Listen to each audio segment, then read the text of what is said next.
Welcome to KINO number 154. I'm your co-host, Beatrice. And I am Death. Unfortunately, Chris and Christina couldn't join us this evening. Yes, they met with a series of rather unfortunate accidents.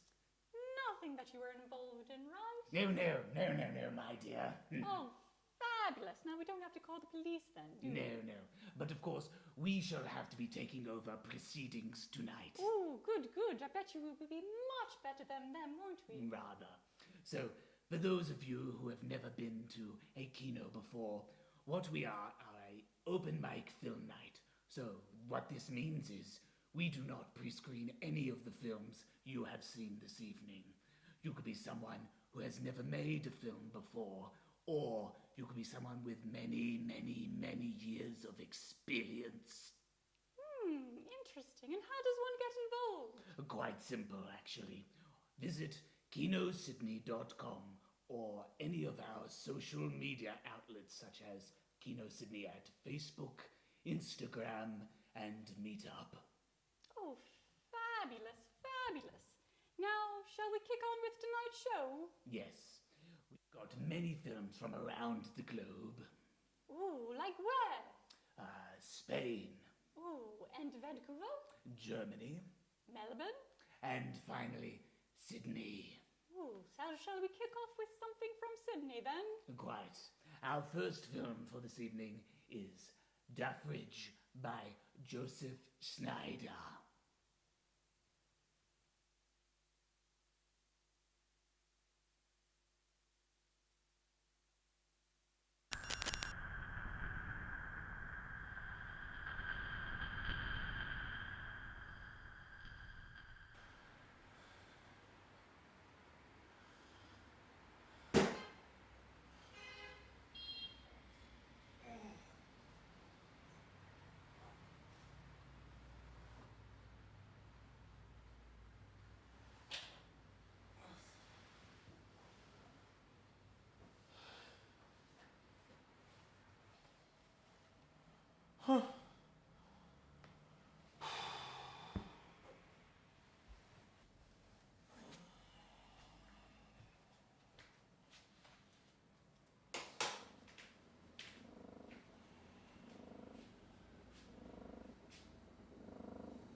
Hi, yes, it's me again.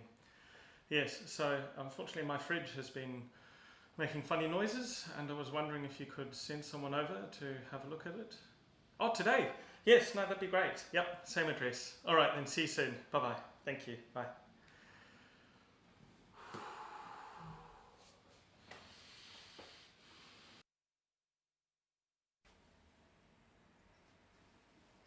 So what's the verdict? Well, it's not making any noise at all. I mean, the noise it is making, it's the normal hum of the running of the motor. Yeah, no, but once in a while it makes that, when the compressor's running, it makes that like rumbling sound, like rum. What was that? Rum. Right. And what time of day does it do that? Oh, but whenever the compressor's running, so a few times an hour. Right. Well, everything's connected and it's freezing, right? Yeah. And it's keeping things cold in the fridge? Yep. Oh, there's nothing I can do at this stage. All I can suggest is wait until the what is it again? the sound? Rum, Okay. Well, yeah, wait until that happens all the time and then call us back and we'll come out and have a look at it then. Well, maybe you should come round at 2 a.m. when the whole apartment is shaking. It's very annoying.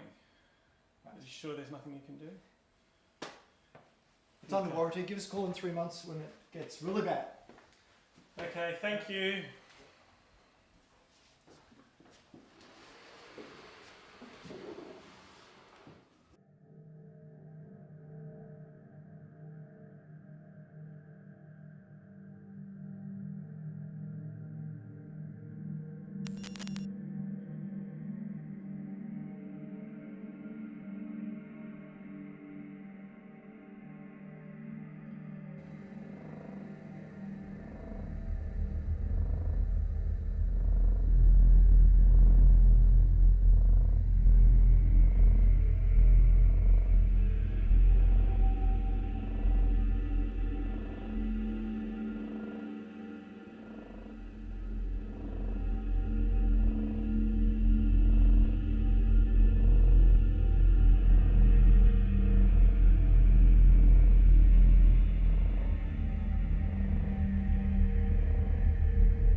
And we're here with Joseph to talk about his film, The Fridge. Yeah.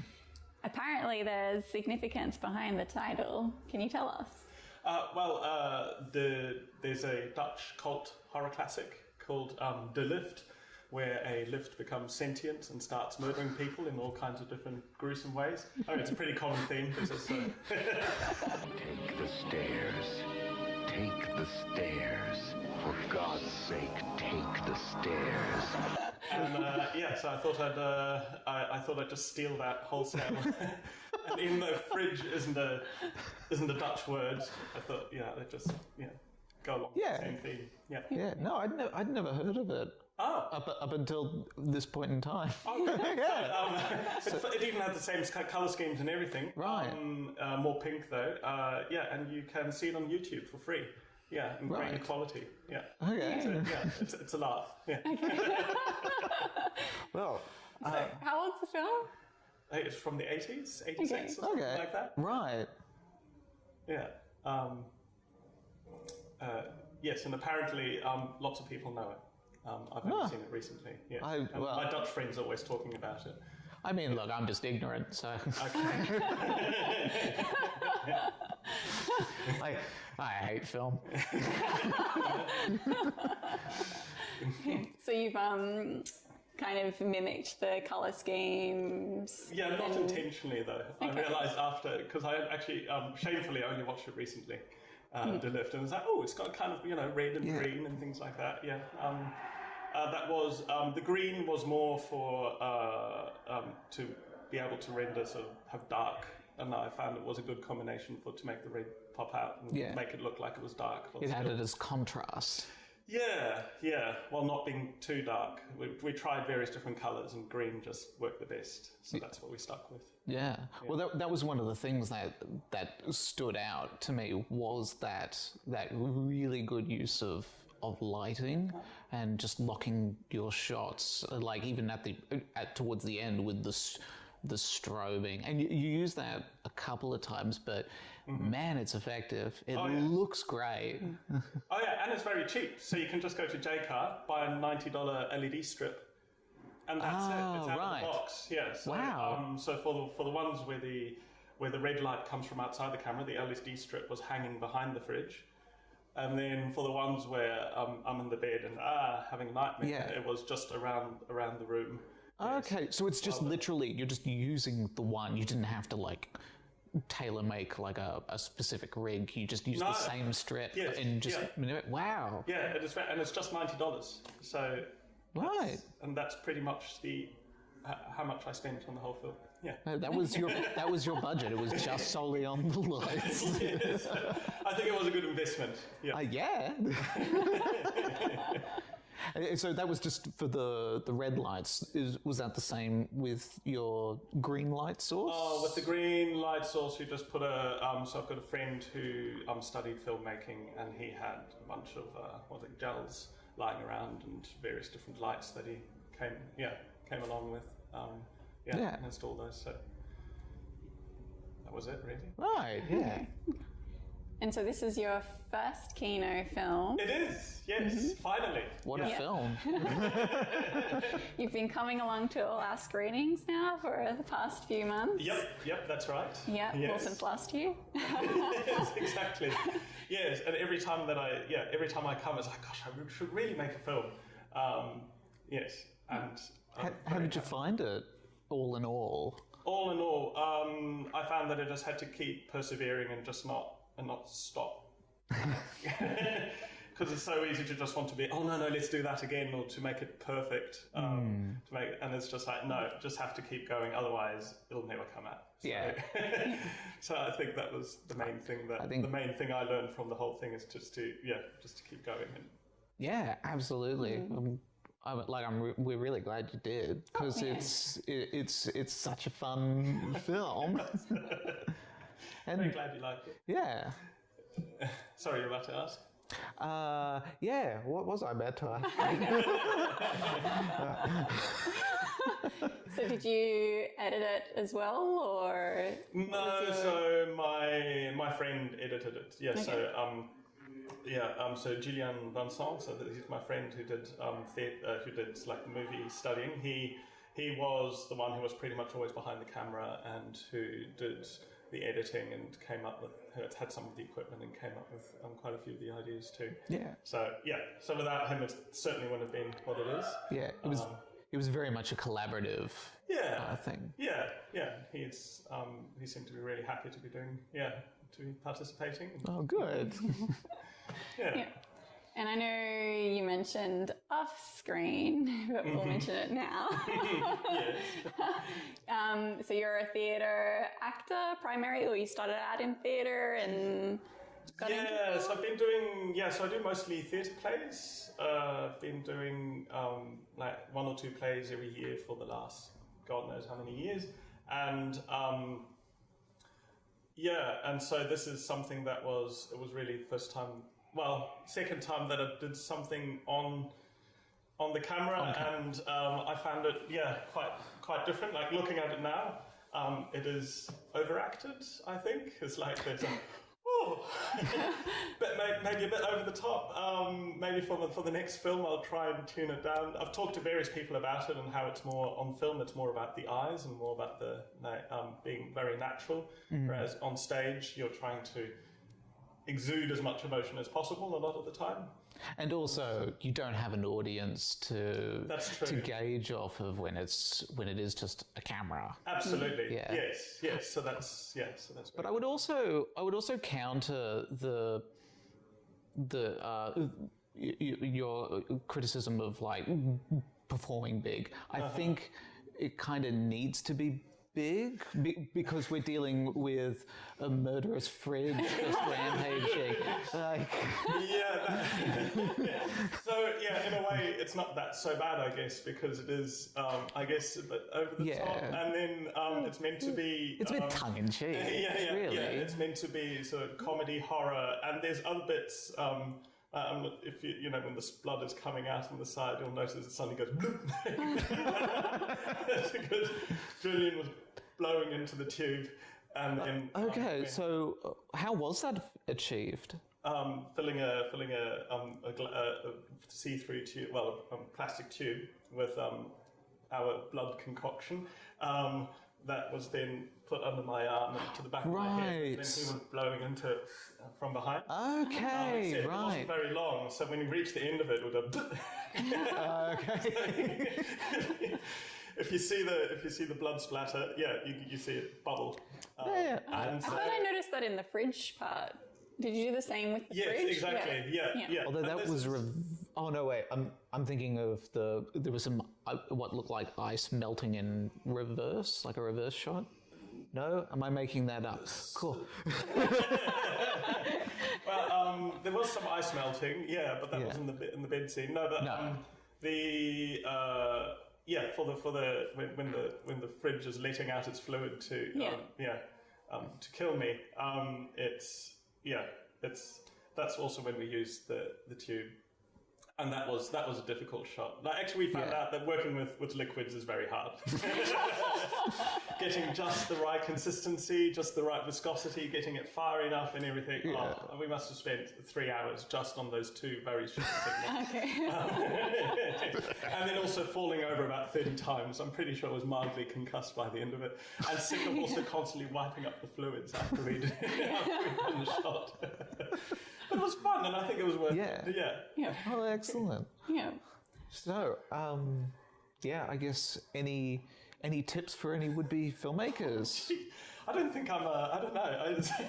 Someone that's starting out, at least, this is your first. Starting out. What I found is that from watching lots of other short films and things like that, I found that the sound is just so vital, like the quality of the sound, and that's something that I really want to make sure would be okay in this. And so I went and bought a $350 microphone just to try and make sure that the sound is good. The camera, the grain itself, we've just filmed it on the mobile phone, so the picture quality isn't great. It's quite grainy at times. It's not, the light isn't great, but I thought I'd rather that than bad sound. Mm-hmm. Yeah. So I guess at least that's how I feel. I'm not sure. Do you agree? that's a good investment. Sound is really is important. Very important. It's usually something that I know that I've fallen into that trap of thinking about it at the last minute, and it's just like, oh god. So like with your first film, you're immediately going, no, sound is the important thing, and with like horror, that is immensely important. Yes, absolutely. Yeah. So I think that was one of the things that I was really happy that I invested in, and persevering, and not making it perfect.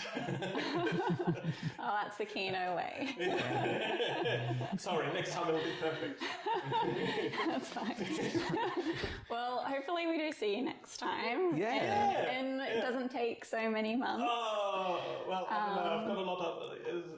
doing it just as a hobby on the side is very time-consuming. And it involves quite a few people. Yeah, I've got another idea, but I think it'll just take months because it's just lots of different people involved. And so maybe we're also half a year's time, book me in. Okay. We're also still in a pandemic. So. Yes. Well, I mean, next month there might be a cabaret that we're putting on, so stay tuned for later in the night when we explain it. But it might not be as long as you think. Okay. All right. Yeah. Cool. Expect me there. Okay. Now it's on camera. All right. Well, thanks for coming. No, thank you very so much. No, it's been great chatting to you.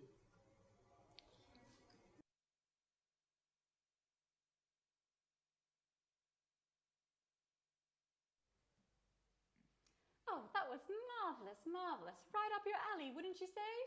Yes, I do rather like household appliances. Not many people know that. Yes, you did a fabulous job of my toaster last week. You just stuck a fork in it, and it's been toasting perfectly. I know we did this in rehearsal, but it's still funny. What have I forgotten? Trivia. That's what we're supposed to do. That's exactly what you're perfect at, is trivia questions or coming up with them, right? That's right. And I'm sure these people back at home would love, love, love to win some amazing prizes. Yes. What have we got up for grabs? Well, well, well, we have the DVD of Under the Skin. We have a DVD of Django Unchained. We also have the script of From Dusk Till Dawn. We also have the novelization of 2001: A Space Odyssey. And we have the soundtrack in vinyl of Deer Hunter. Great, great, great prizes. And what do these fine people have to do in order to win these prizes? Well, the first person who answers correctly on the chat room gets to win one of these marvelous prizes, and you'll get first dibs too. Excellent. Well, the first question is, who played James Bond in the film On Her Majesty's Secret Service? Ooh, ooh, ooh. Now, while you think about it, we'll get on to the next film, shall we? Yes, we shall. Yes, the next film is Terms and Conditions by Steve Shearson.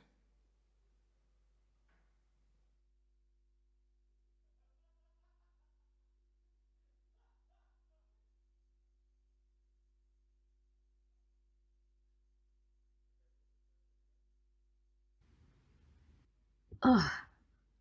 What? What? Where am I? Hello, Alice. We know you had many options, and we're glad you chose to join us. What? Huh? Where's my phone? Where's my boyfriend? Stop! No, stop! Where am I? Why am I here? You're in the cloud. You chose to be here. What? What? What do you mean the cloud? What do you mean I chose to be here? You accepted the agreement. What agreement? The user agrees that if at the end of their contract with Telenet Communications they choose not to extend their contract within 30 days of the completion date, the user's consciousness will be uploaded to the Telenet Communications Network computer service, henceforth known as the cloud, for the purpose of Telenet Communications' proprietary high-speed knowledge in, knowledge out search program, also known as KINO. You agreed to the terms and conditions. I clicked on it, but I didn't read it. Thank you for accepting the terms and conditions. There were like 300 pages. I just scrolled to the bottom and clicked accept. As a part of KINO, you will help provide Telenet customers with the fastest search results available. Wait, how do I stop this? How do I get out of this? You will be with us for the duration of the KINO program. This can't be the case. What is going on here? Wait. What is that asterisk? There is an exit clause. What is it? What do I need to do? Our records indicate that it would not be conducive to you. It doesn't matter. I'll do anything. Just get me out of this hell. After leaving the cloud, you'll be required to forfeit your cellular phone. In perpetuity. Huh? It means forever. Oh.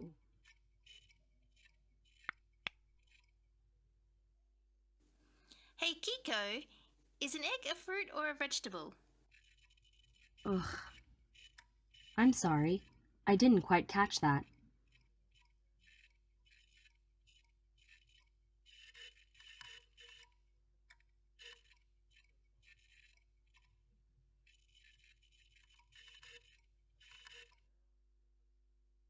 And we're here with Steve. G'day, Steve. How you going?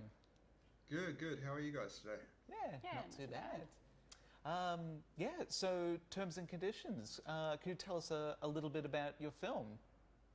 Yeah, so the idea for it came from basically, as you'd imagine, downloading I think editing software at the time. And as you do, you just scroll straight through the terms and conditions, click accept, and move along.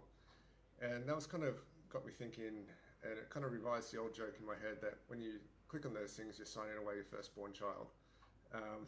So I kind of started to think maybe it would be fun to do a little bit of a play on that, and what actually are you signing away when you click on those things. So that's kind of what it came from. The format for it, I was looking at ways to do it as effectively and efficiently as possible. I originally had written, say, Alice's part for a friend I used to work with, because when she got frustrated, she always had the most insanely funny voice.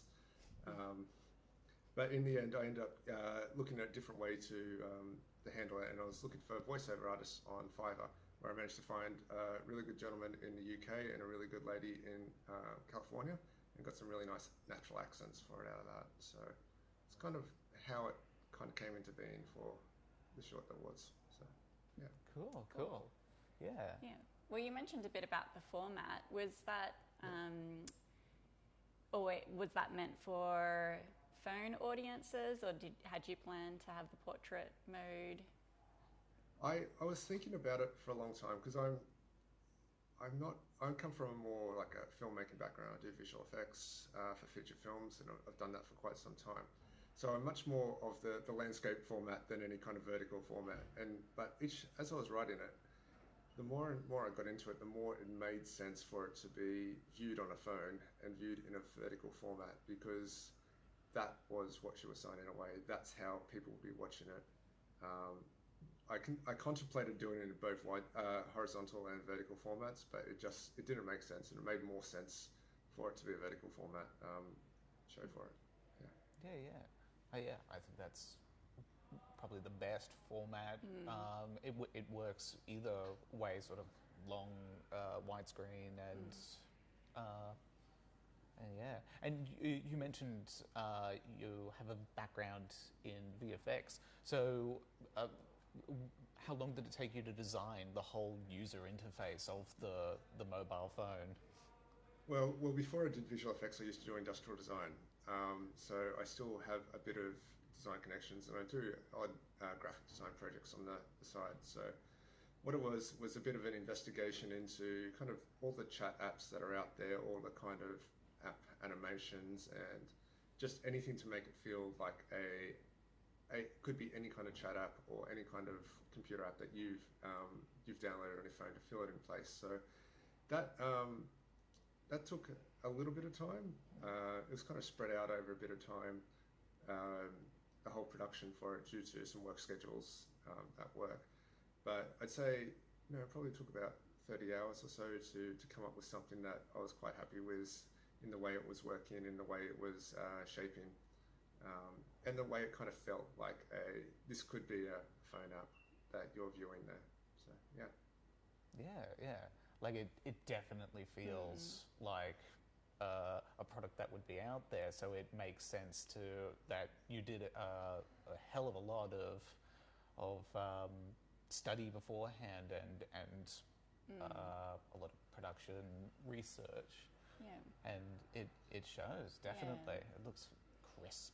Did you there's a lot of great design sites out there that will go through like the top 10 graphic design interfaces for today, or the top 10 fresh and app design. So they were a very good resource to looking through and to make it feel like it was at this time, not 10 years ago.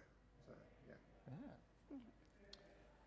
Was it hard to come up with the brand, or like the KIKO, or like, is there any significance to KIKO?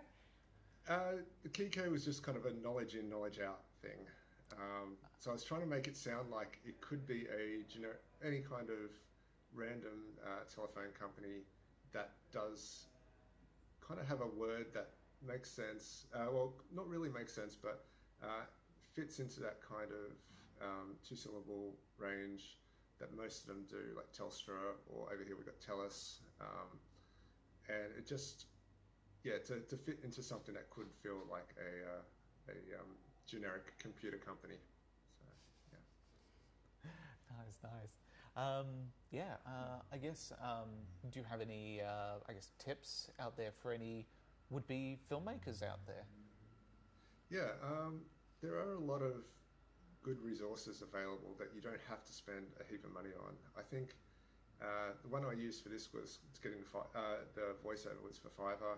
I think both artists cost me about $40 for that, and I was able to get some very good natural accents, was also having the recording sent direct through to me, so I didn't have to stuff around with any of that kind of stuff, and got nice, crisp, clear files to work with. Aside from that, there's some great free software out there, like Resolve was used heavily in there, and it's got Fusion inside. And just kind of, I was looking for a way to make something I knew I could get finished. And I'm sure we've all got projects that we've got sitting around that it'd be great if I got around to doing this, but you've kind of bitten off a bit more than you can chew. So for this one, I was aiming for something that I could actually get done in the time that I wanted to get it done in. So yeah, just be smart about how you're using your resources, and time is one of your resources. Oh, well, thanks again, Steve, and hopefully see you soon.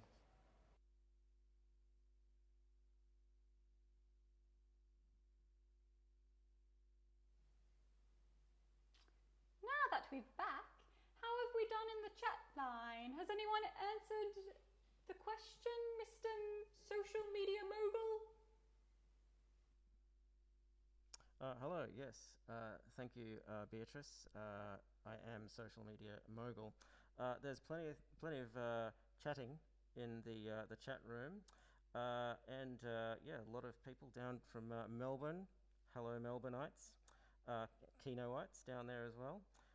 Great to see you all here. Yes, actually, just on that last film, I thought we'd bring up a comment by Amy Hale there, saying that KIKO is actually an Italian makeup brand. So, there you have it. Anyway, shall we talk about the trivia? Death and Beatrice. Get on with it. Okay, so there were many people who jumped in with potentially correct answers. Some came up with Roger Moore. No one incorrectly said Sean Connery, so well done. However, the first one to jump in, and I apologise for mispronouncing this, is Limodocles. I can't pronounce it. Anyway, with George Lazenby. who I believe is an Aussie. Is that right? Yes, I believe he was a model, if I remember correctly. A model, just like Sean Connery. So, yeah, all models become James Bonds eventually, I guess. So, well done to Lemodocles. If you could message us at Facebook or Instagram or email us and let us know your name, if that is indeed your name, and we will get a prize to you. Should we? Oh, I know who it is. It is. It is Gregory Campus, a KINO veteran, I believe. So well done, Gregor. I'm not surprised that he actually got that now. So Greg, let us know which prize you would like, and we'll get that out to you.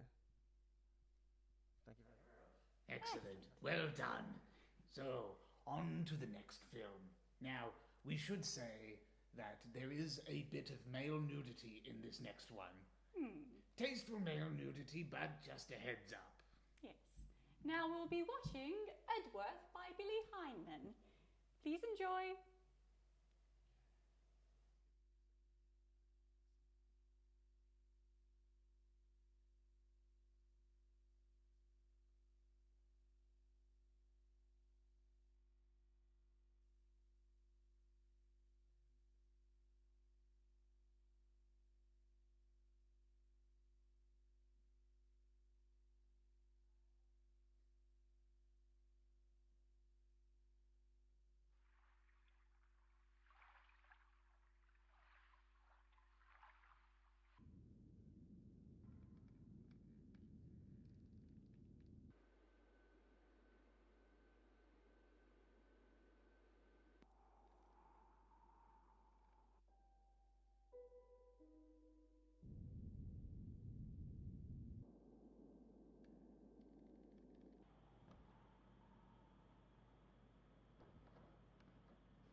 And that was Edworth. And we've got here Billy to talk to us about the film.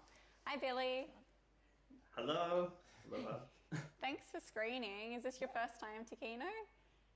It is my very first, yes. Thank you so much for enjoying it, I hope, and having it. Oh yeah, it was tremendously beautiful.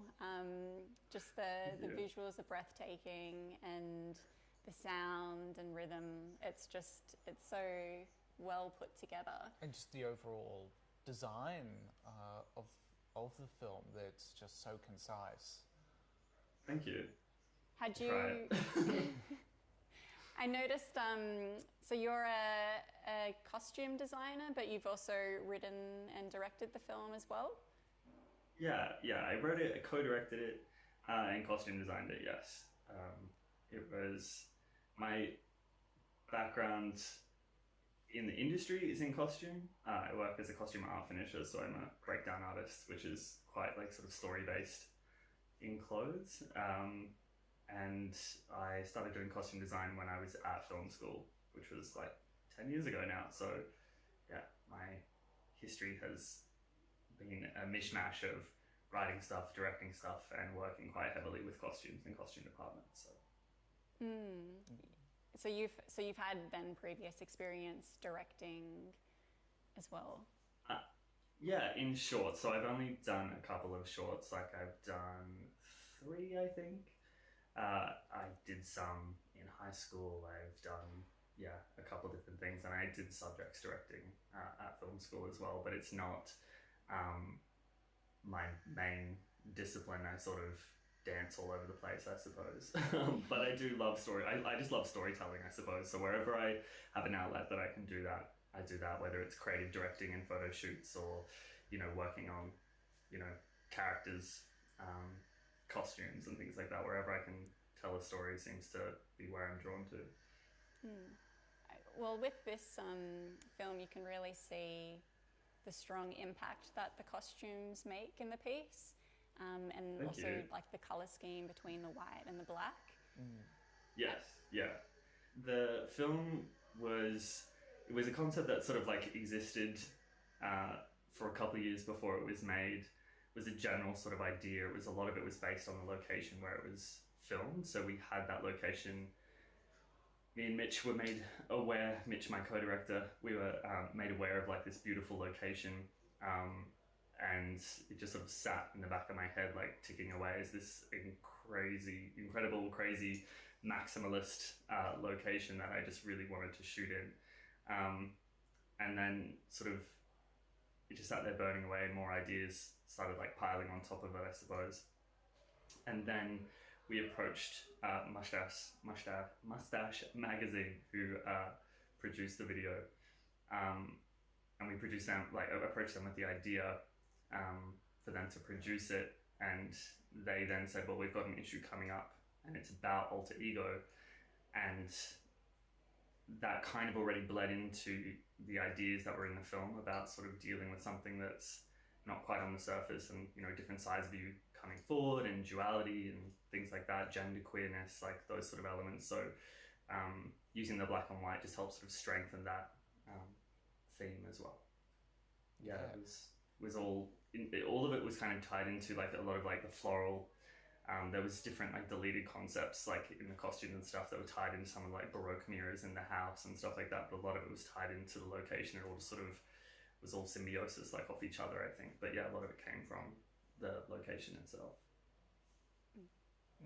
Yeah, you did mention earlier about the themes of alter ego and the gender identity, and that's one of the things that stands out so amazingly well with your film. The use of color as the black and white, as Christy described, as well as going back to costume. A lot of like these amazing costumes that are lace gowns,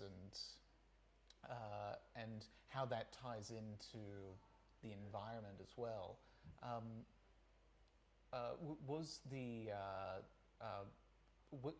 Did you have a hand in any of the set dressing, or was that something existing and you designed the costumes to work around that?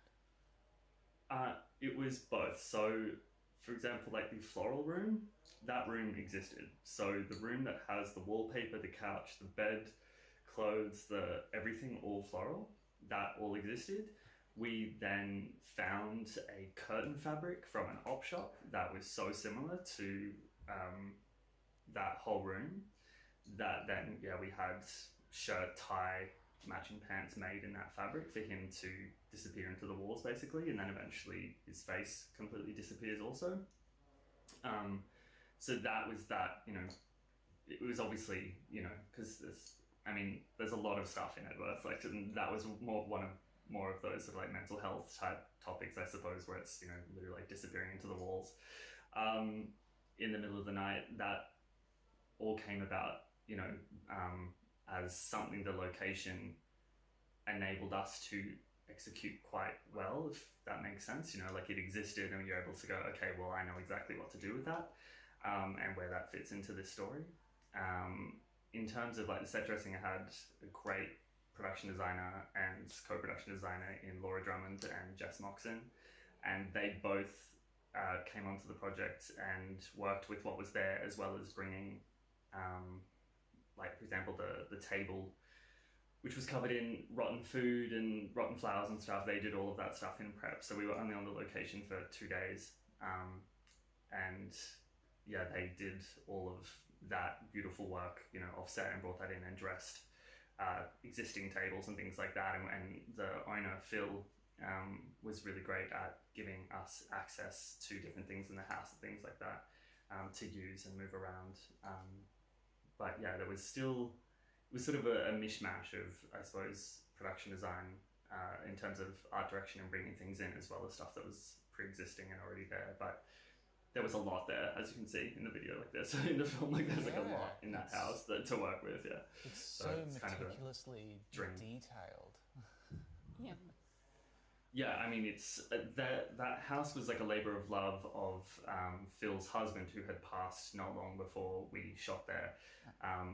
So it was, shooting there was, for her, it was like a way of celebrating him and his work, because he'd done so much work on the house and you know, decorating it, rebuilding it, and adding like different elements to the house. So part of us shooting there was cathartic for her, I suppose, in letting all of this sort of beautiful maximalist life that they had there be, you know, used, you know, I guess, put on film, used in that sort of way. So it was really nice. So yeah, that does sound like a really nice touch. It's kind of like adding to the memories and like forming new ones as well.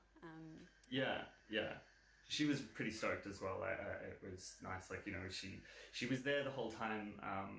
Wasn't on set, but she was in the house, and she would stop in. She stopped in particularly where we were shooting the gown at night time, with the sort of haloed spotlight on him in the main sort of dining living area, and she found that she found it terrifying, but also very beautiful. She was really moved by it and just was quite stunned by it, which was just nice. Like it was just nice to, when you have someone completely outside of the experience come in and just be like kind of a bit jaw dropped at you, you go, oh, okay, I guess we're doing something right. Like I guess we're getting somewhere with what we're intending to capture. So it was nice. Had you, I guess in your original conception of the idea, did you think of a place like that location in mind, or did that just come over time? It was, this film was initially intended, it was on the back burner for about 2 years, and where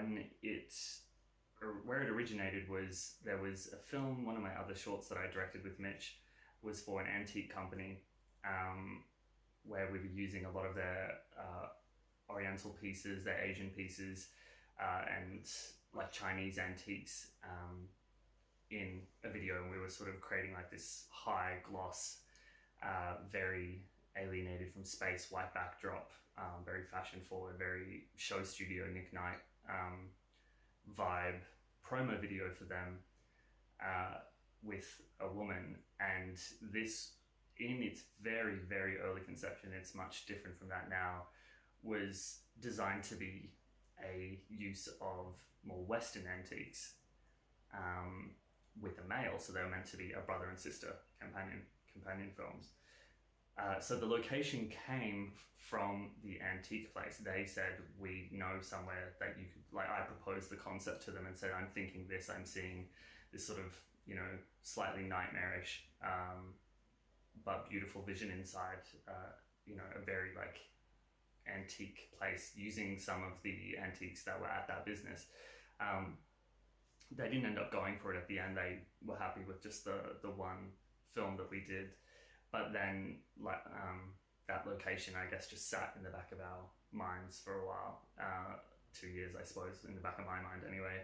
Just sort of burning away because it was so beautiful. And once I learned of it, I sort of couldn't let it go. So then we later on got in contact with the owner of the property and went and saw it and, you know, gave her an idea of what we wanted to do there and what the vibe was, and it all sort of went from there. But it was definitely, I don't know if I don't know whether I would say that the concept was based on the home, because I'm sure if we had done it in a very commercial way for the home, it would have been a very, very, very, very, very different type of film. But it was more like just I guess a melting pot of things that I wanted to do and things that were inspiring me and stuff that I wanted to see, and this amazing place that was just so unlike anywhere we'd ever been or that was really available to many people, and it was just like, well, we've got to do something here. Yeah. I was wondering if you could just talk to us a little bit more about the themes you were wishing to explore in your film. Yeah, Edworth is kind of a weird thing for me because I feel like I didn't know what Edworth was saying until I finished it, which is what I enjoy about the film and why I can still kind of watch it now 6 years later and understand almost more about myself through watching it. There's definitely themes in there. There's definitely things that I want people to find in it. I've had people say that they think it's about drug addiction. I've had people think it's about abuse. I've had people mention that it's about like anxiety, mental illness, like lots of those different things. And for me, I kind of love that about abstract cinema, in that it can be all of those things to all those people. And I think that is sort of the point in why it is more of a symbolic type of film, and why it is surreal and it's abstract and all those things. For me, I do enjoy very like genderqueer kind of images. I was very anxious at the time. I am an anxious person. I've dealt with anxiety my whole life. So there was all those things in it that I wanted to portray in showing like character and showing what they were doing. But yeah, it was sort of, at the time, it was just like a lot of feelings, which sounds really ridiculous, but it was just a lot of, because it was such a slow burn over such a long time, and I knew what I wanted to do and knew the possibilities that that location was going to bring up. It was basically just like pouring in whatever I wanted to show. It was like a diary for a couple of years, you know, and then just being able to chip away at that into some sort of concise 4 minutes of story and make that a thing about, you know, a story of someone in a home, in a space that's so maximalist and so crazy, but then somehow still kind of claustrophobic and feels a bit like a prison. We made very strict rule to sort of like never show really through the windows, or only show light sort of coming through under the door, and make it feel as sort of hard edged as possible in terms of, you know, you felt like he had parameters and you felt like he wasn't able to leave.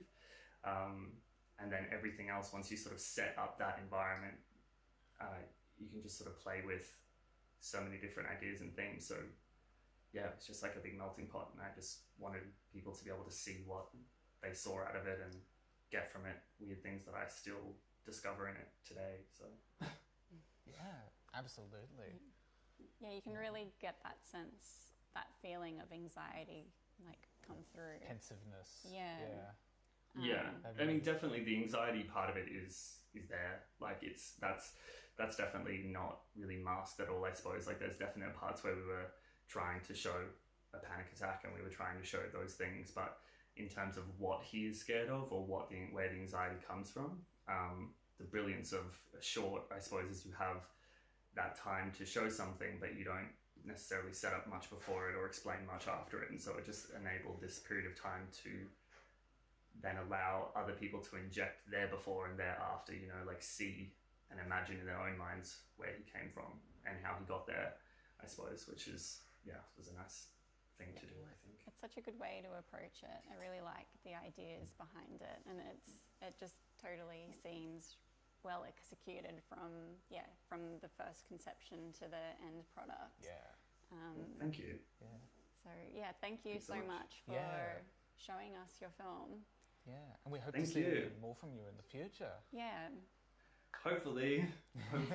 I'd love to direct more. I still dabble in it. I do music videos every now and then, and like I said, anywhere I can tell stories, I tell stories. So hopefully I make something else and I'll send it to you guys. Awesome. Yeah, definitely. Yeah, I love that. The world needs to see more.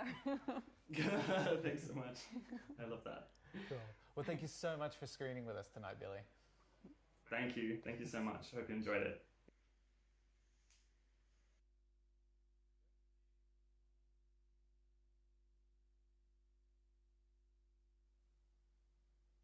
Well, that was a very, very beautiful film, wouldn't you say? Yes, really, really quite good. Yeah.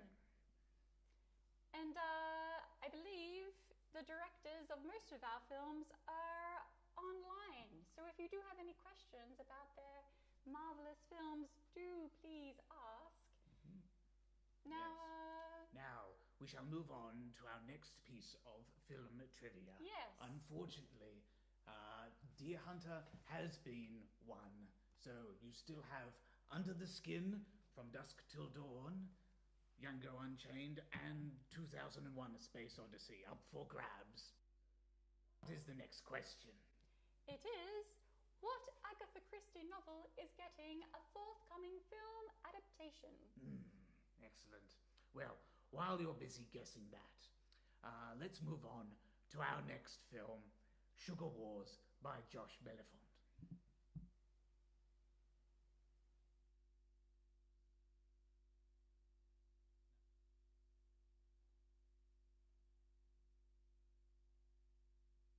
A long time ago, in a candy bar, far, far away. Sugar Wars! Stop that chocolate chip! That chocolate chip is flying right for us! Chewie, get us out of here! 20th Century Chocks brings you an adventure unlike anything in your shopping trolley. I'm Can Solo, captain of the Mylonium Fantail. Can Solo, you got the mints? Sugar Wars, a meal 2,000 calories in the making. Help me, Eminem Kenobi! You're my only helping! A battle between the dark and light side of the chocolate. I got one! Great, kid. Don't get sticky. Red leader standing by. That's no moon. That's a jawbreaker. My name is Luke Skywayfer, and I'm here to rescue you. Aren't you a little short for a Mars bar? A space opera full of high cholesterol. These aren't the drops you're looking for.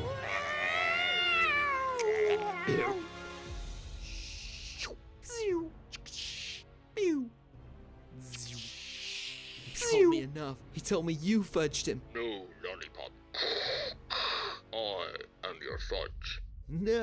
From the director of Revenge of the Snickers. Do it, my nutty apprentice. Yes, Lord Palpitations. The fisherman's friend will be with you, always. Oh, hey, Luke. I can fly now.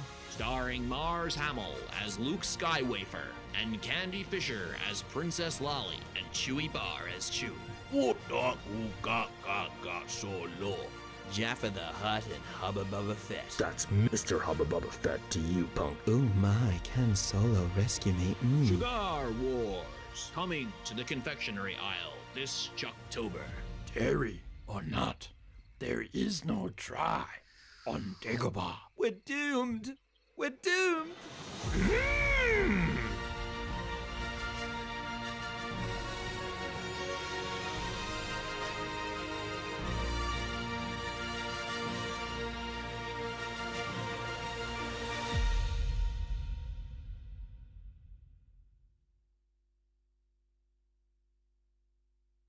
And we've got Josh here to talk about Sugar Wars. Woo! Hey guys, how's it going? Not too bad, not too bad.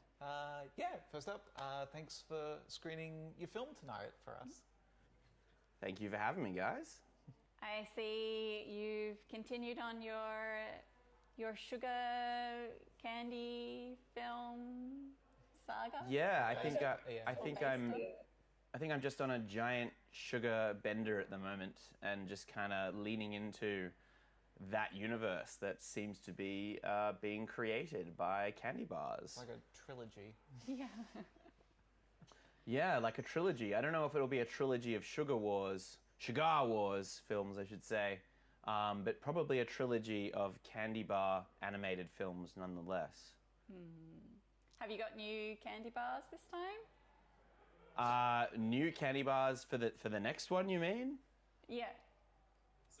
Yeah, at the moment, I can tentatively tell you the next one's probably going to be called Back to the Fizzer or Back to the Fridge, starring Chuck Brown and Smarty McFlurry. Okay. That's what I got so far. So stay tuned for that one. Probably before the end of the year. I don't know. We'll see. Maybe never. Does the world need more of these? I don't know. I think the world does need more. I think, more whimsy. Yeah. More whimsy. Yeah. A wise guy. I got some whimsy for you right here. Yeah. I don't know where that came from. So I guess we'll start this interview off with what started the ball rolling for you with Sugar Wars?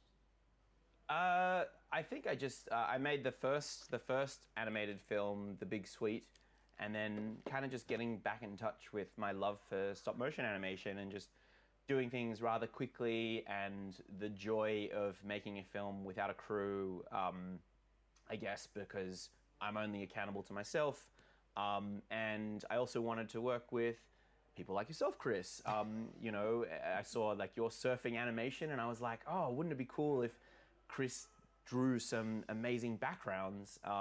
So that was a big motivation as well, to do something a bit bigger like Star Wars. So props to you, Chris, for helping out with that. I think those backgrounds like really make that film just be so much more believable and representative of the Star Wars universe.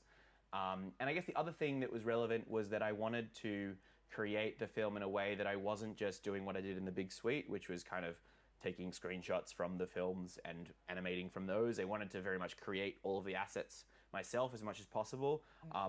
Obviously using some of the candies as a bit of a crutch for Hubba Bubba Fett, and who's got no head at the moment, and other stuff like that. And yeah, it just kind of started with just what are some more candy puns that I can write a film based on that's kid friendly.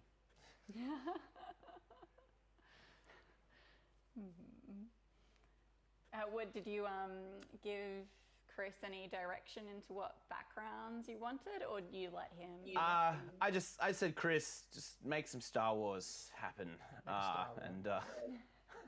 No, I gave Chris a script with the locations. Maybe Chris can talk about that. I mean, what was that? Yeah. What was that like to produce? Was that was that fun for you? You initially gave me some, just sort of contact me and said, hey, I'm thinking of this. Some of the locations I would need. And I'm going, okay, cool. I'll just do some thumbnail, just some quick sketches, just to give him an idea, just to get sort of like nail down the kind of tone he was after, and also thinking about how he was going to shoot it and design it very much with that in mind. and yeah, as Josh was saying, he didn't want to rely on screen grabs, so a lot of the time I kind of just drew the locations from memory. Other times I'd have to do like look at like screen grabs just to get an idea of some of the locations, like Jabba's palace. I couldn't for the life of me remember how that looked like if I was trying to draw it. I'm just thinking, I just remember it being really dark and lots of lights shining through grates. But other ones, like easily that I could just draw from memory, was like the sunset on Tatooine. That was like a no-brainer, just parallel lines and a sunset in the distance. Yeah, Well, I think it's really cool to do a lot of this from memory as well, that it's not just kind of like a direct copy, it's kind of taking the spirit of the scenes in a way and just kind of evoking them as best we can from the way we probably remember these films from when we saw them as a kid.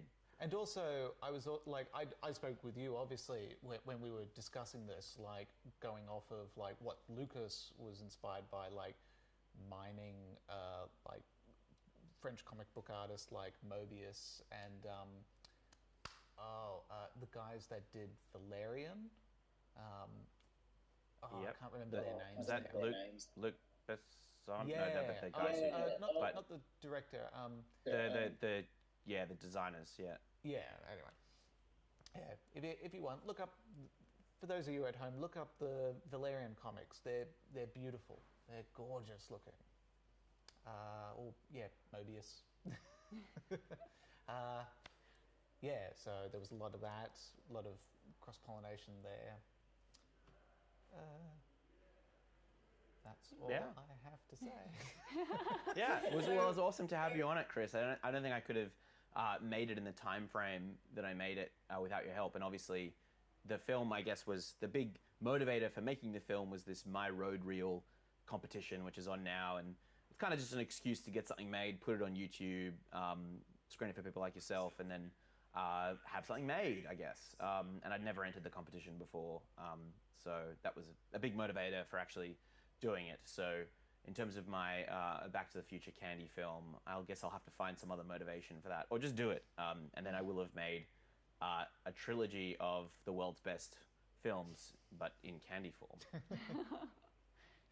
Does the road one though go into the behind the scenes making of Sugar Wars, or so if anyone's interested who's watching, there's a little behind the scenes film as well about how I made the film, and I talk about all the problems on the set that we had.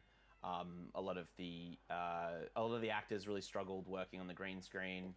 They had a lot of questions about the things that they were seeing. There was one moment with Hubba Bubba Fett where he couldn't really imagine the giant sugar pit that he was supposed to be eaten by, so I had to come on set and tell him about that. So we talk about that in the behind the scenes, and we also interview some of our main cast, like Can Solo, about his thoughts on working on the film. He's a bit tired right now, as you can see. His legs are a bit curly, and working with Can was quite amazing because he's obviously a massive movie star. So we talk quite a lot about that, and we also talk about some of the problems with working with Bikini Candy Fisher, and she was a bit of a diva on the set. So if you're interested, tune into that. So I guess what I wanted to ask what animation software you're using. Yeah, so I guess I've been doing stop motion animation quite a while, and when I used to do it, I used to use this amazing software called Dragon Frame, and they give you this lovely little keypad that comes with the software, which goes into your laptop, and it allows you to kind of cycle through your animations, preview the frame before, preview the frame after, and also obviously keep the camera very steady, so you're not actually having to like trigger it with your fingers and make lots of movements and things like that. So that's kind of what all the pro, Leica and Aardman and all those guys, they all use this software as well. So it's really awesome, but I got it for a job I did many years ago, and then I've kind of just kept it since, and it's a dream to work with. I don't think you could do stop motion at this level without it, having to constantly lean over the screen, preview it. It would kind of ruin the whole thing. So using Dragon is really, really essential. I wanted to quickly go back to what you were saying about working really quickly. Did you find that that was a boon to your filmmaking process? Yeah, I think the later part of this year for me has kind of just been all about just churning stuff out and enjoying the process as much as possible, and just going, you know, this is a fun process. How can I involve my friends in this? It's something to like focus on, procrastinate from actually doing paid work, and kind of just putting yourself into something and giving it to people. And so far they've seemed to enjoy it. It's been a really nice little test for me as well, just kind of using pop culture references that people already know and love, and then kind of putting my own spin on it and saying, look, you know, I could do animated stuff of my own ideas, but would people watch them? Don't know. So like, it's kind of like, you know, testing things out with someone else's pop culture, and then kind of going, okay, well, if you like that, hey, maybe like this other original thing that I've made. So it's all a bit of an experiment, and it's a lot of fun. Just, you know, animating at 8 frames a second has a comedic feel that 25 frames a second, obviously, in its impressiveness, does not have. So it definitely is a very fast way of working, where you can shoot something in a couple days. The editing definitely takes the longest. And obviously hiring all the voice actors takes a really long time as well. And some of the voice actors are big divas, and they're always wanting more money, and a trailer and a makeup artist and all this kind of stuff. And sometimes you've got to say to the voice actors, Josh, you can't have that trailer, and Josh, you can't have that makeup artist, and Josh, you need to just do the voices. Has Josh blown your budget? Josh was, he was a big problem on the set, and even in the original table reads with the Rode microphones, he just didn't want to work in those conditions. He wanted to work with better Rode microphones, and I said, look, Josh, this is the best Rode microphone we have, and you're gonna have to deal with it. And then he was fine. Well, a fantastic film. We'll hope to see more from you, and I'd really like to see you get to venture off into your own original properties. That'd be really cool to see. Thank you so much, guys.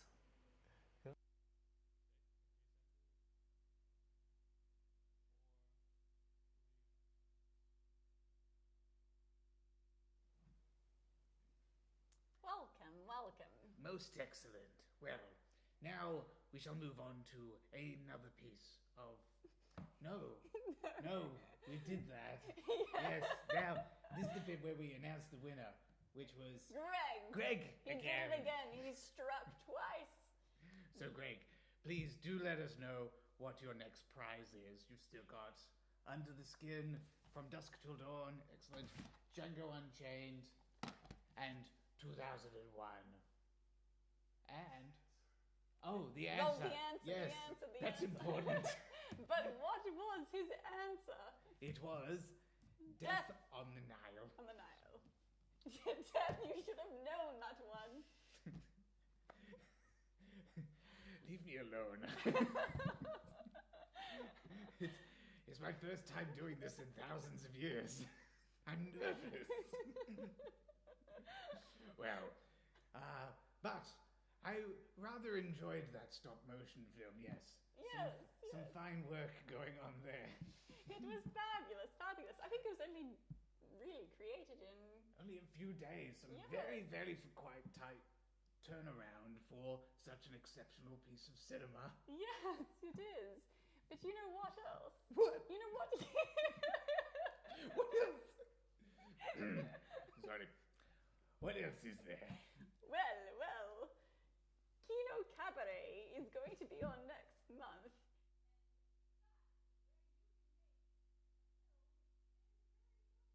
Time of 48 hours. Now, what we do is on Friday night, you can come and pitch your idea, and then on the weekend, you shoot, edit, and then score, and then we screen the film on Monday night. Now, details are still to come, but we are going to be screening it on November 27th and to the 30th. So that's next month. So be tuned. Be tuned. Stay tuned.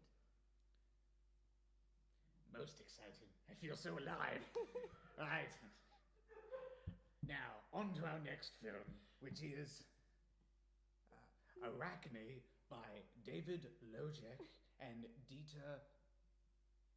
Oh, I'm so terribly sorry. Lidner. I'm so sorry.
very good film. Yes, indeed. Unfortunately, we don't have an interview with David, but he is on the chat line.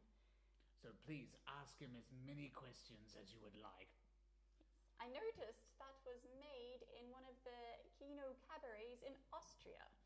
Now, that is what you can accomplish in 48 hours. Just pure magnificence. So you've no excuse. None whatsoever. Now, while you're chatting to David, those who are interested in trivia. Ah, yes. Yes. Up for our next question. So, who played Dr. Frederick Frankenstein in Young Frankenstein? Now, Greg, you've already won twice. Stop it. Please, stop, Greg, stop. Well, now, on to our next film. Yes, the next film. It is Heated Systems by Karen Bauer.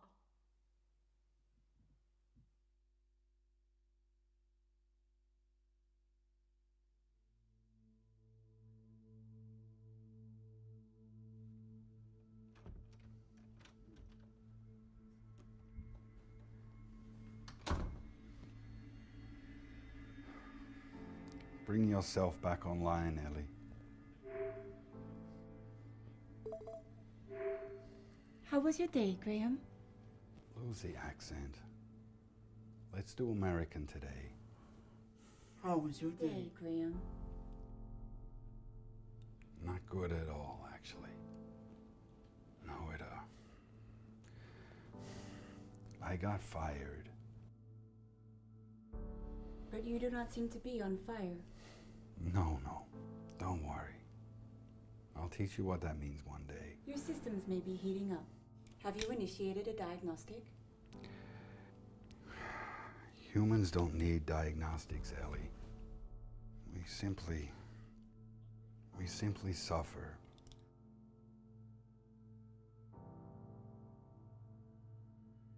We should look at your speech attributes. See what improvements you might need. That should cool you down. No! That will not cool me down. Trust me. Then you might need some more. Freeze all motor functions.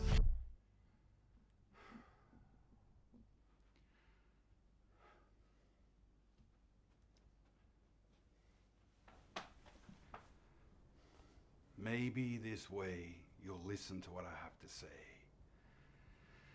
I got fired today. Some stupid mistake with the machines. Ellie! Your heated systems should cool down now. They're not cooling down. No! They're not cooling down. No, not at all. Perhaps you require some more water. Okay, I'm sorry. No. I'm cool. I'm cool. I am cool. No more water. I'm doing just fine. No heated systems. Great. I am glad I helped. Do you really think I'm like you, Ellie? I do not understand. A robot. Something it's not real. That's a funny way to put it. Are we not all living in a fake world? You are. I'm not. You're not something from this world. Do you control me, Graham? Sometimes. Other times, I don't think I am. Maybe it is because I am human. You're not human. You're nothing. You're simply recycled.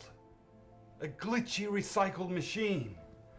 Yet it seems as though you are the one who is malfunctioning.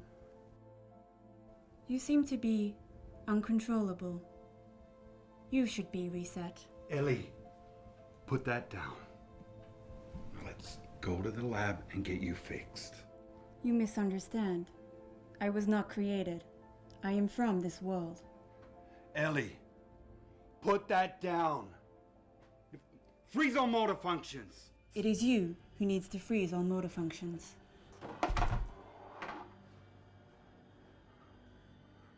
Full diagnostic check. Initiate. I do not need diagnostics, Graham. I simply suffer.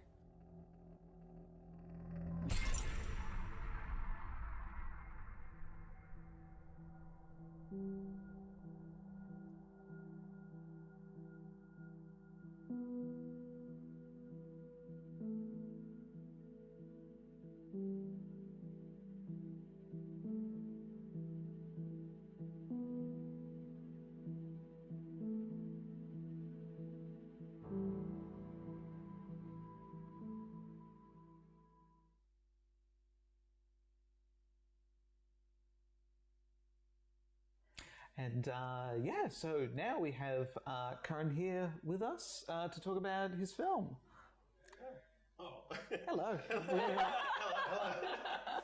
How's it going? Yeah, not too bad. This is new, the live setup we have here. I love it. I love it. It's very nice. Cool. So yeah, I guess to start off with, what served as the inspiration for your film? Of course, it's based around the Westworld universe. So I only checked out the first and second season during lockdown. I guess that was the good thing about lockdown, just catching up with TV shows and stuff. So watched that, got obsessed, fell in love with the characters, the dialogue, the world, and I was like, I have to create something, based around this universe, based around the characters, create my own kind of story within their story. So yeah, so I wrote the script. Kind of borrowed dialogue here and there from the actual script from Westworld, just to keep that theme alive, and yeah, just cast some actors and did like a one-day shoot. Cool. Yeah. And so was it a quick turnaround for the writing? Yeah, writing. Yeah, probably 2 or 3 days. Just going through drafts and stuff and getting it all done. Of course, the writing's never complete until you get on set. Just changing things here and there. But yes, it was a fairly quick turnaround. It was pretty much like a 4 or 5 page script, so a fairly short script. Yeah. Okay. And you shot it in a day? Did you say? Yeah, so I scheduled it in 4 hours in the day to shoot it.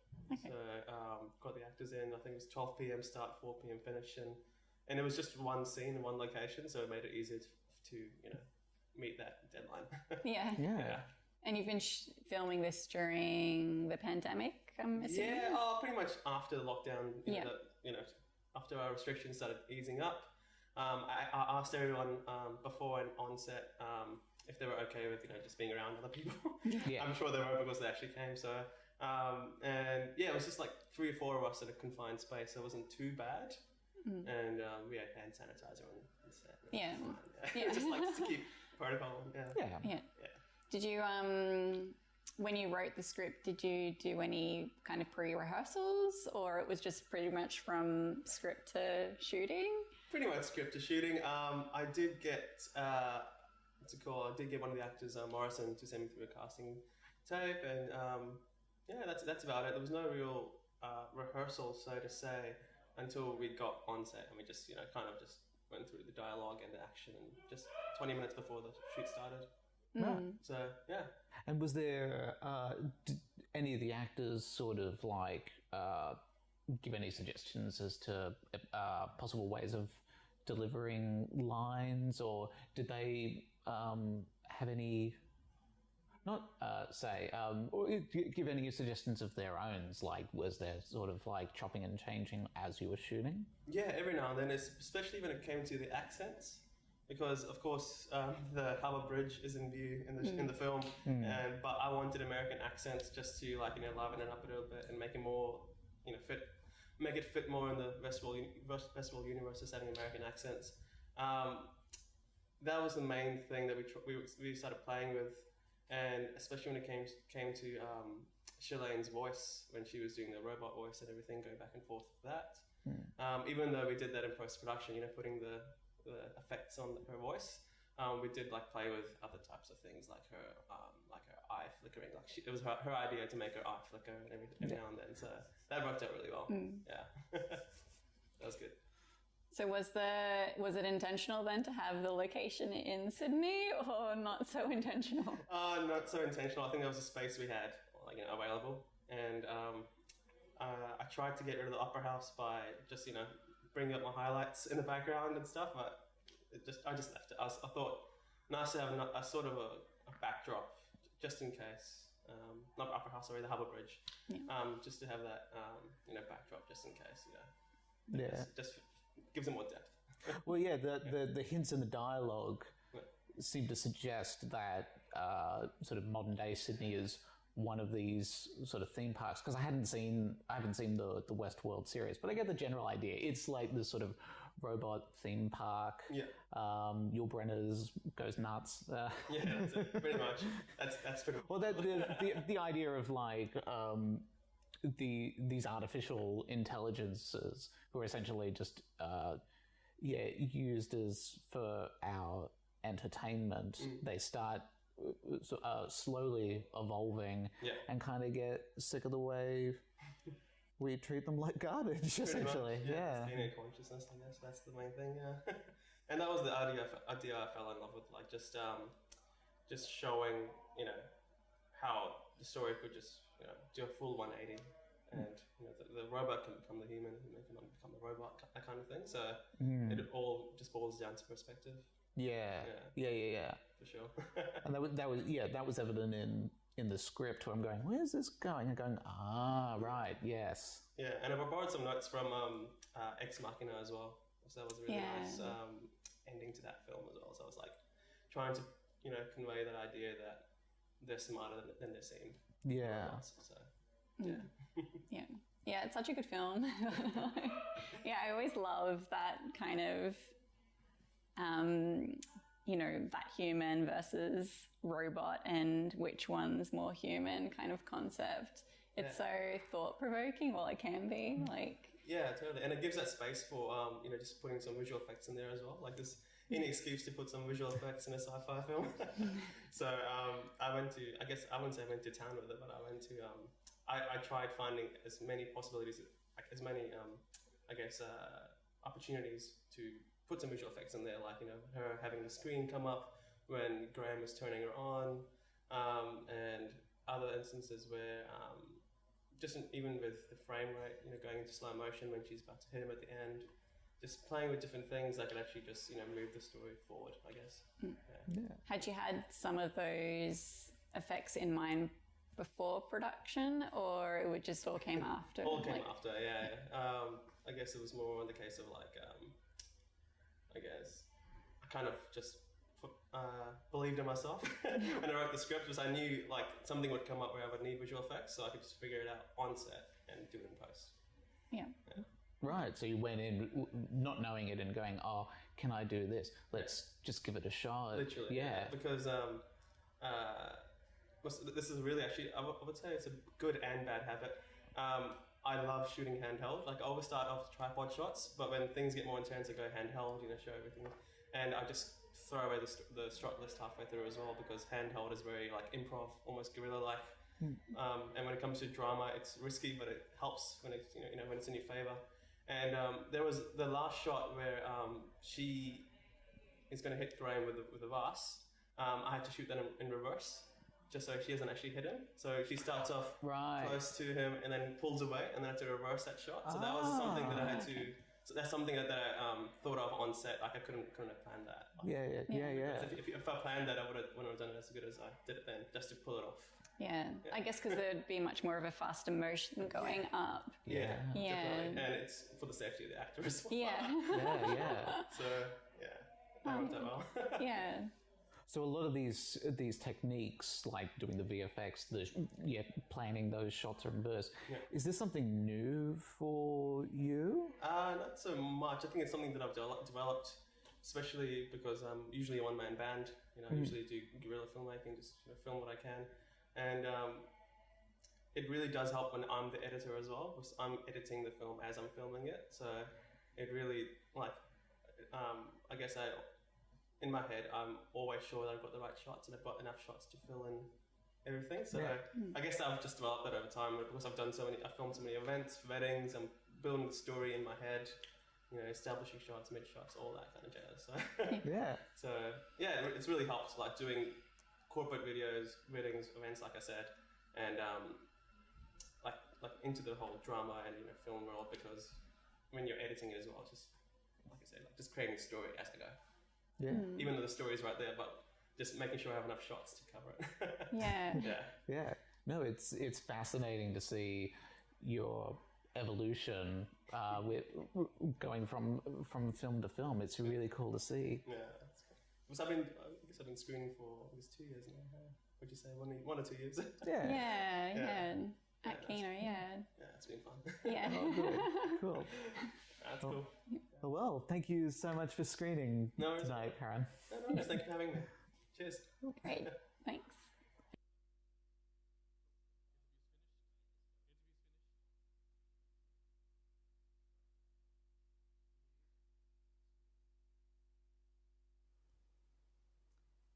Now we're going to cut back to the social media mogul to see who answered the last question. Now, I believe Greg has chosen From Dusk Till Dawn, but he did not win this last question.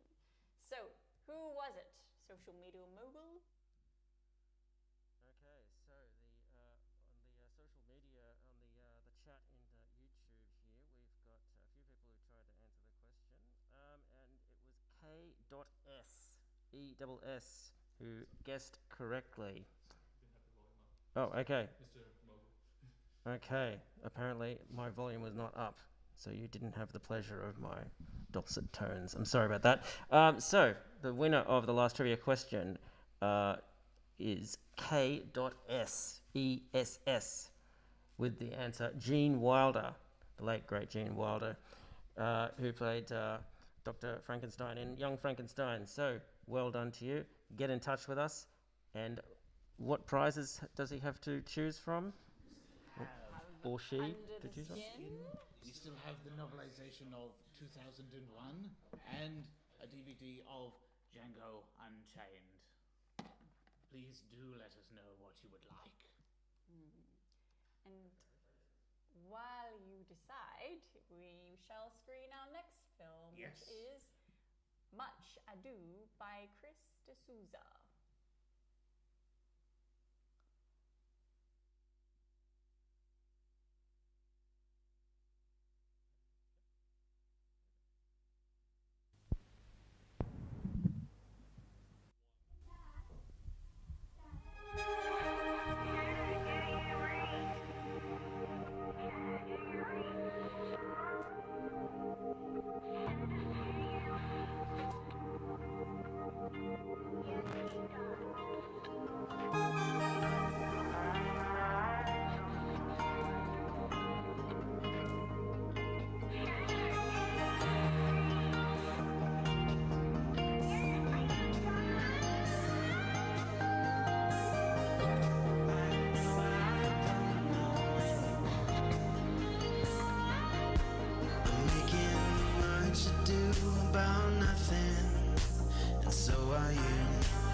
Much ado about nothing.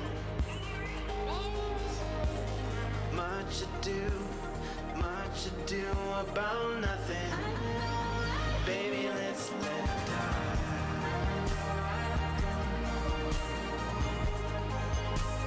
Baby, let's let it die.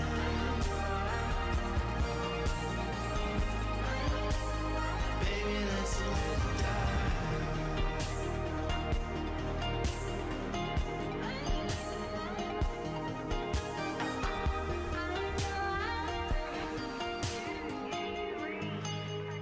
Maybe we should let it die.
Well done, Keith, for getting the answer correct. Yes, well done, well done. Now we only have one more film left for the night. So that's it with the film trivia questions. We're done. But our final film is from, well, it's a family-made film. The director made it with his wife and daughter. Just a little disclaimer, there is a little tiny bit of nudity, but the film was made in isolation, and it's called Inama, and it's by Jose Daniel Garcia Bermejo.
Quarter of the world's population is now living under some form of lockdown due to coronavirus. More than 3 billion people in almost 70 countries and territories have been asked to stay at home. There are now more than 450...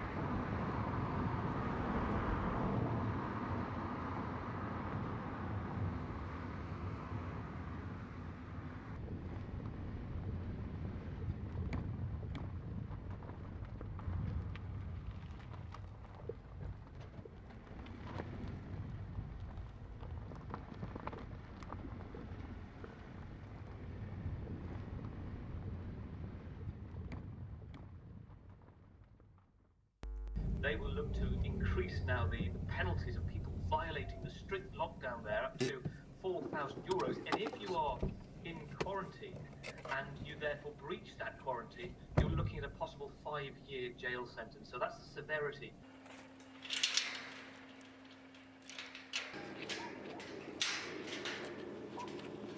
Deaths, then China. 738 people have died in just the past day. It takes the country's death toll to more than 3,400, close to 50,000 people.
What are you doing here? What do you mean? I've been looking for you everywhere. Let's go back home.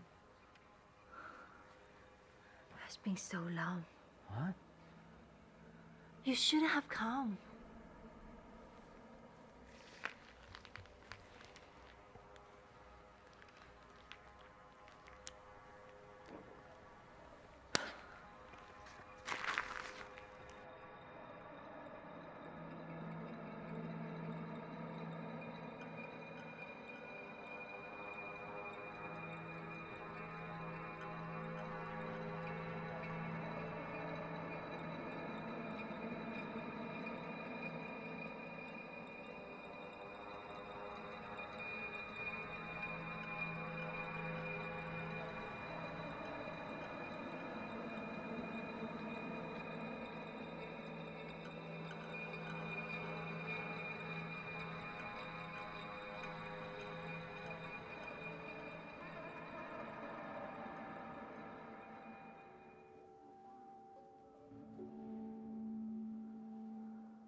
Hi, and we're here with Daniel to talk about his film. How are you going, Daniel? Hi, hello, fine. So this is your second time screening at KINO. Yeah. Tell us a little bit about your film. Started like actually before the other movie we saw here, the one Red Hyman. The Little Red Riding Hood? Red Riding Hood, yeah, that's right. Yes. So we started filming this before that. It was in March, like in the early days of the lockdown. And we actually didn't have any idea what we were going to do with that. We just started shooting some sequences that we felt were cool. Actually, the very first thing we shot was the part when the actress, my wife, wake up in the middle of the forest and then in the grass, in the bed of grass, and walk to the house. And then we start like adding things, and then we try to find out a way of connecting that sequence with some sort of story. And actually we end up filming quite a lot of things that we never used, like probably there will be like another extra 10 or 15 minutes that we couldn't put into the story. But that's pretty much all. You pieced together the story like while you were filming then? Yes, actually, yeah, we didn't close the story until pretty much it was. I mean, we have like maybe like 80-90% of the film made, and then we have to find some like small pieces to make it all make sense. So we just once we had the story, we just go and film that to make it to close it. But yeah, it wasn't like kind of the story was made like taking a feeling out of what we it's like what we already did. We edit the sequence, and it's like that gave us a feeling, and that kind of said where we wanted to go. And we were kind of worried that we didn't have like something like a story you can follow, and we wanted to have that, even if it didn't end in having like a full story with 3-act story. But we wanted to also give it like it's not just something like random things happening. And how was it like working with your wife and directing her? I think this kind of things doesn't take out the good part of you. I think when I hear actually when I was editing a lot of time, I hear my instructions to her. I was quite aggressive. I think she had a lot of patience with me. Because did you make this film during the lockdown in Spain? Well, we started during the lockdown.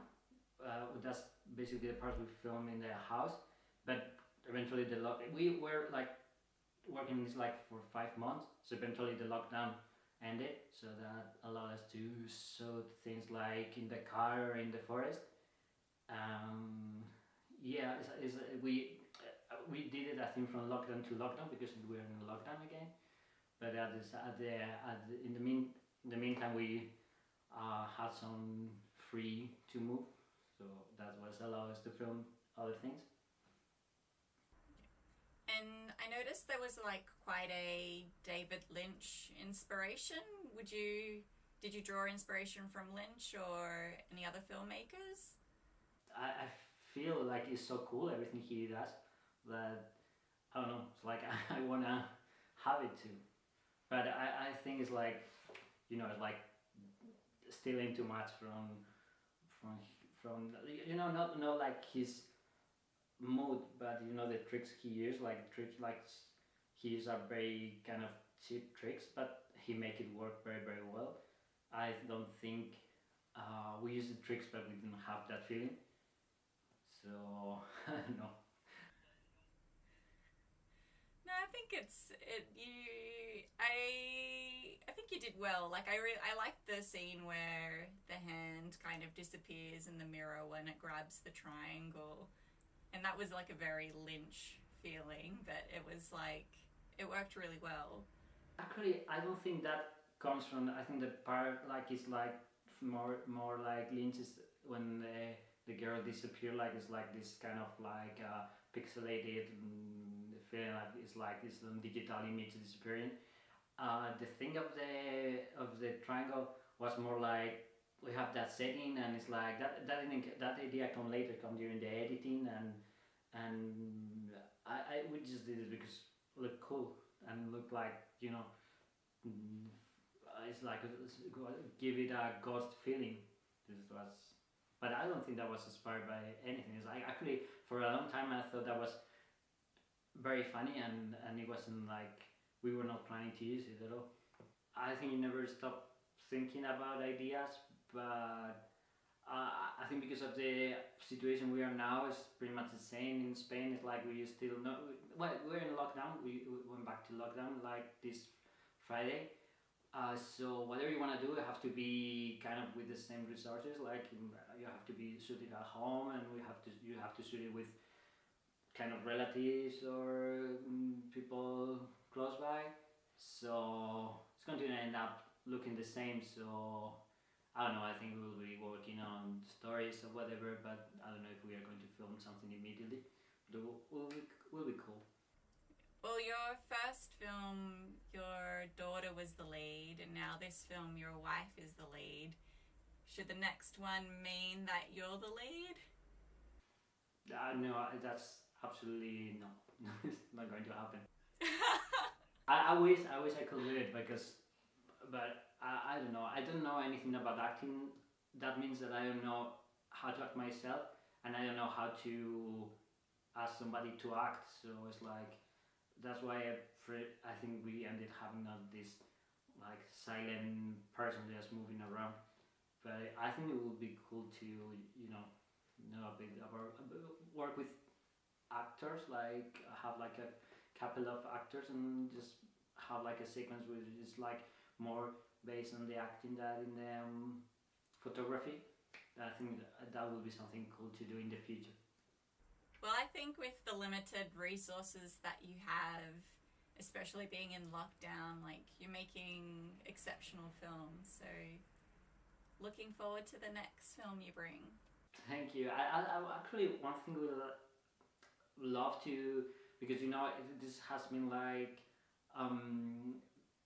we do this alone, but also means like we cannot show it to anybody really, because it's like I think you are probably the first person to saw this movie, because it's like, now we are like losing a lot of contact with friends or people, and it's like it's very hard to tell them. It's like we make this movie where we were in lockdown. It's like you wanna have a look and see what you think and something like that. And it's like we haven't have any feedback about this, and it's like I would really, it's something we are really looking forward to. I don't know, like one day we can just meet with friends and saw it and have some like reaction to it. Yeah, it's nice having that immediate feedback from showing it to an audience, because it can be so one-sided when you're in the editing room doing it yourself and you don't know, you've probably like seen it a zillion times by that stage, so you don't know really what your feelings are anymore to it. So that's like, it's nice showing it to friends to gauge that. Especially because we did it just for learning. It was the main purpose. And if you don't have somebody telling you this part is boring, this part is okay, this part doesn't make sense, it's not, you're not really learning anything. You did it, and it's like you just can't forget about it. Well, fingers crossed you'll be able to show it to an audience soon. I mean, you're showing it to our audience at the moment, and you'll be online to chat about it. So hopefully that gives you some sense of... We are very excited about it, because you do something and you want to show it, but you want to also show it to in some kind of context, because I'm sure you want to show this to people that is like in this kind of world, like knows how hard it is to take a camera and try to make a movie, and somebody that is going to understand that part looks crap because you don't have any resources. Because if I show this to friends or to my family, they're going to be looking at, oh, you move all the furniture from that room out, And it's like they're not going to pay any attention to the story. It's going to be like all about the anecdote of making a movie, but nothing about the movie. All right, I'll ask you another question.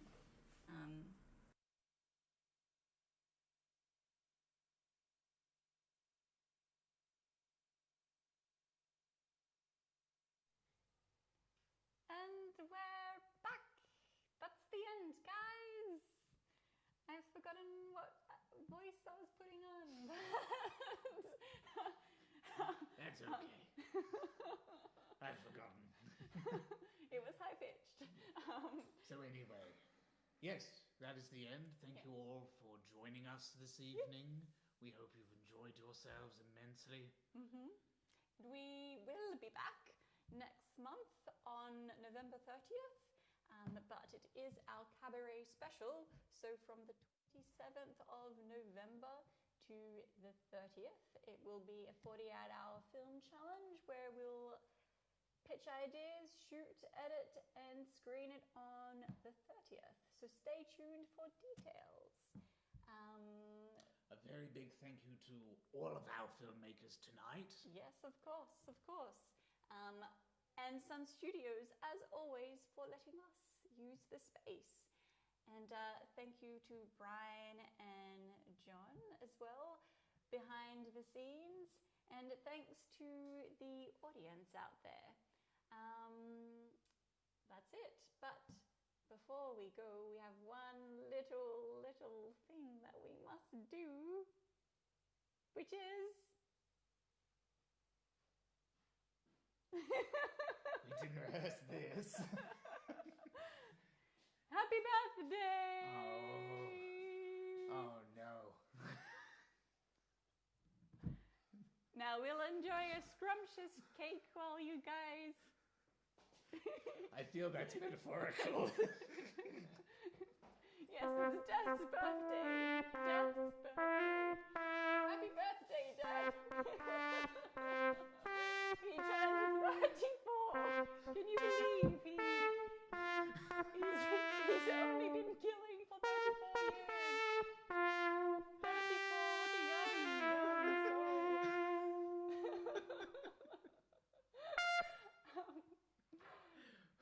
Till next time. Well, I think thank that's you. it. Thank you all so much. I'll reveal who it really is. Not my mask. He's not Death. He's Chris. And you're not Beatrix. You were Christina the whole time.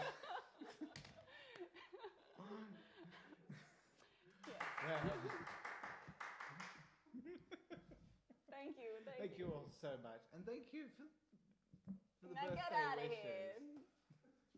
We're done. Oh well. Yes. I hope you all We're still have... here. Oh, we're still here. Yeah, all right, yeah. We Oh are. gosh, well, gosh. You guys want more? Well, I think we're done. We're tired. We want to go home. I want to get this blood off my face. Well, thank you all so much, and we'll see you all next time. Good night.